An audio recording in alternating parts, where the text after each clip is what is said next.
Halo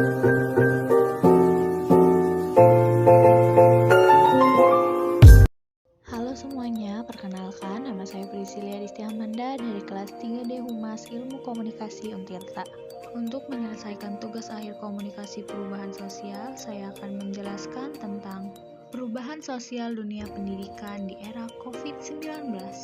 Virus COVID-19 yang masuk ke Indonesia pada bulan Maret 2020 telah banyak mengubah kehidupan di dunia dalam waktu yang singkat. Banyak perubahan sosial yang tidak direncanakan terjadi karena COVID-19, sehingga menimbulkan dampak secara klinis kepada masyarakat dunia. Juga menimbulkan konsekuensi sosial dan ekonomi yang tidak sepenuhnya sanggup ditopang oleh negara. Pandemi ini tidak hanya berbahaya bagi kesehatan, namun juga berdampak buruk terhadap perubahan sosial yang ada di dalam kehidupan masyarakat, baik dari aspek perekonomian, keagamaan, kebiasaan hidup sehari-hari, kehidupan sosial, juga pendidikan ikut terkena dampak pandemi COVID-19 ini. Perubahan sosial merupakan hal yang tidak dapat dihindari. Setiap menit selalu terjadi perubahan yang ada di masyarakat dan berjalan begitu cepat. Dalam perubahan sosial sering tidak terkendali sehingga menyebabkan progres paradok, maju namun banyak permasalahan. Namun jika manusia tidak mengikuti perubahan, maka akan tertinggal, stagnan, dan tertindas. Namun juga ketika mengikuti perubahan sosial tanpa memahami berbagai hakikatnya, maka dapat menimbulkan berbagai masalah. Ada beberapa penyebab perubahan sosial. Pertama, majrab materialistik, yaitu memiliki alasan bahwa perubahan sosial digerakkan oleh kekuatan materi yang bersifat konkret sehingga mampu melakukan terobosan terhadap kegiatan produksi, kegiatan ekonomi, dan teknologi produksi manusia. Kedua, majrab idealistik, yaitu memiliki alasan bahwa perubahan sosial banyak dipengaruhi oleh adanya cara berpikir, mindset dan ide, serta tata nilai dan kepercayaan. Terakhir, majrab gagasan dan gerakan budaya, yaitu memiliki pandangan bahwa perubahan sosial akan selaras dengan perubahan nilai budaya setempat. Faktor-faktor penyebab perubahan sosial.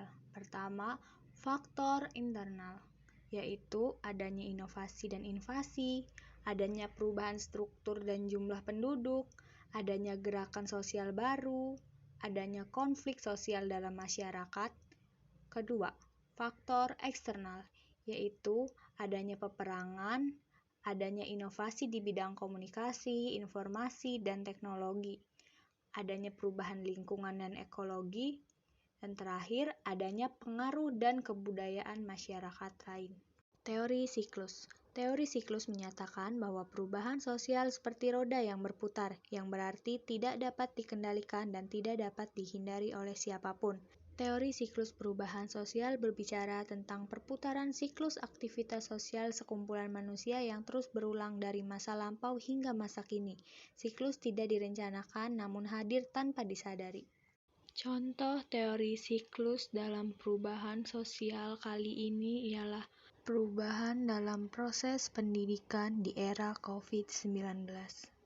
Perubahan dalam sistem pendidikan ini tidak dapat dikendalikan atau tidak dapat dihindari oleh manusia karena adanya virus COVID-19, sehingga masyarakat dipaksa untuk mengikuti perubahan sosial ini.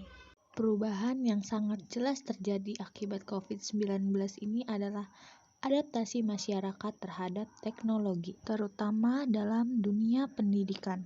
Seperti yang dikatakan salah satu guru besar yang ada di Jerman, bahwa pandemi COVID-19 bisa menjadi katalis hebat yang memacu dunia pendidikan, sebab mendorong lebih banyak pemanfaatan teknologi informasi dalam aktivitas pembelajaran jarak jauh atau daring.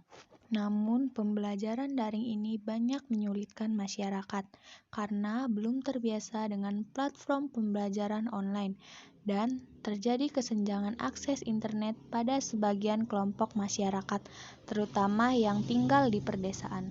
Saya mencoba melakukan riset dengan mewawancarai 2 orang yang terjun langsung merasakan apa saja kesulitan yang dialami dalam metode pendidikan daring. Saya sedang bersama Bapak Sugiana sebagai guru bahasa Indonesia SMA Negeri 1 Tirtayasa.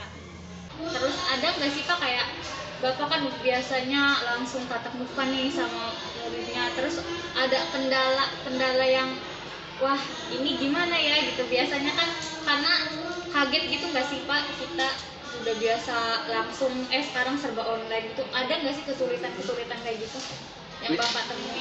Ya, memang kesulitannya sangat banyak sekali, terutama mungkin bagi guru, ya.